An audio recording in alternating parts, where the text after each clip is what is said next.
পার্বতীপুরে ভারতীয় নিষিদ্ধ tapentadol tablet সহ এক মাদক কারবারি আটক। এমকে টেলিভিশনে নিয়মিত সংবাদে আপনাদের স্বাগত জানাচ্ছি আমি শারমিন মিনা। এতক্ষণ শুনছিলেন সংবাদ শিরোনাম, এখন ডেস্ক থেকে বিস্তারিত। দিনাজপুরের পার্বতীপুরে ভারতীয় নিষিদ্ধ নেশা জাতীয় 550 পিস ট্যাপেন্টাডল ট্যাবলেট সহ রাসেল বাবু নামে এক যুবককে হাতে নাতে গ্রেপ্তার করেছে পার্বতীপুর মডেল থানা পুলিশ।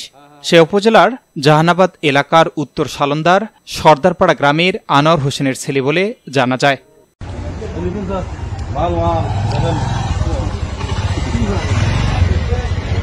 দেখেন কিভাবে নিচ্ছে, ধরে বলছে হাতে নাতে ধরছে ভাইরা, অনেক কষ্ট করে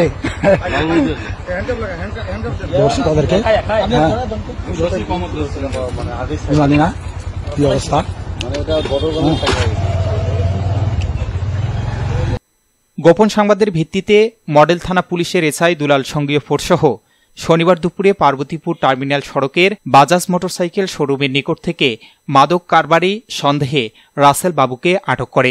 এ সময় তল্লাশি চালিয়ে অভিনব কায়দায় পাচার করে আনা 550 পিস ট্যাপেন্টাডল ট্যাবলেট রাসেল বাবুর দুপায়ের সাথে কস্টেপে বাঁধানো অবস্থায় পাওয়া যায়।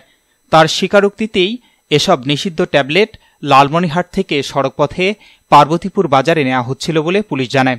এ ঘটনায় থানায় মামলা হয়েছে। গ্রেপ্তারকৃত যুবককে দিনাজপুর আদালতে পাঠানো হয়েছে। S Rahman, news desk, MK television. শেষ করছি এমকে টেলিভিশনের নিয়মিত সংবাদ। এতক্ষণ সাথে থাকার জন্য আপনাদের সবাইকে অনেক অনেক ধন্যবাদ।